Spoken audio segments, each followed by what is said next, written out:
सम्भाषणसन्देशसंस्कृतमासपत्रिकायां प्रकाशितानां बालकथानां ध्वनिप्रसारणम् इदं बालमोदिनी इति। कस्मिंश्चित् ग्रामे केचन विप्राः वसन्ति स्म। ग्रामात् नातिदूरे मुनेः अङ्गिरसः आश्रमः आसीत्। सः मुनिः प्रतिदिनं ब्राह्ममुहूर्ते उत्थाय सन्ध्यावन्दनादीनि नित्यकर्माणि कृत्वा कतिपयान् छात्रान् पाठयति स्म।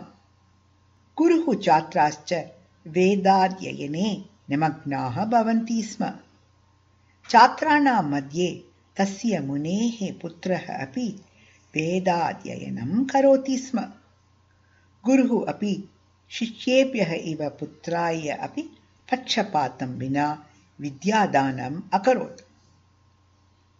गुरोः मनसि पुत्रस्य अन्यशिष्याणां च मध्ये किमपि अन्तरं न आसीत्। अङ्गिरसः पुत्रस्य नाम कविः। कविः अपि पितृतुल्यः गुणवान् विद्यावान् च जातः। ततः कविना आश्रमसञ्चालनम् आरब्धम्। एकदा कवेः मातुलः पितृव्यः इत्यादयः सर्वे वृद्धजनाः कवेः समीपम् आगतवन्तः।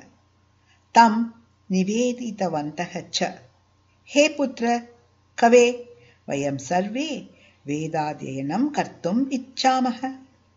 भवान् तु अस्माकं पुत्रः एव, अस्माकं वेदाध्ययनं कारयतु इति कविः अङ्गीकृतवान्। ततः तेन वृद्धवर्गाय वेदाध्यापनम् आरब्धम्। कतिपयदिनानन्तरं कदाचित् पाठनवासरे कविना उक्तम्, हे पुत्राः, मह्यं जलम् आनयन्तु इति। वृद्धजनाः खिन्नाः अभवन्। एषः अस्माकं पुत्रः, तथापि अस्मान् वृद्धजनान् पुत्राः इति सम्बोधयति।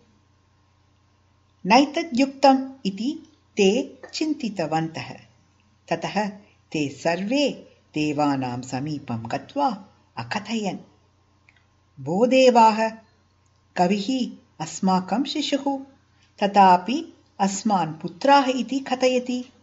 किम् एतत् न्यायम् इति। देवाः उक्तवन्तः, कविः यत् उक्तवान् तत् न्यायमेव इति। वृद्धजनैः उक्तं, कथं न्यायं भवितुम् अर्हति इति। तदा देवैः उक्तम्, अग्न्यो भवति वैबालः, पिता भवति मन्त्रदः, अग्न्यं हि बालमित्याहुः, पितेत्य एव तु मन्त्रदम्। अज्ञानी मनुजः बालः एव, वेदज्ञः एव पिता इति शास्त्रं निर्दिशति। अन्यच्च विप्राणां ज्ञानतो जैश्च्यम् इति वचनानुसारं ज्ञानस्य कारणतः सः भवद् अपेक्षया ज्येष्ठः अस्ति एव, अतः तस्य व्यवहारः उचितः एव इति। सर्वे अपि वृद्धजनाः देवानां वचनं श्रुत्वा समाहिताः अभवन्।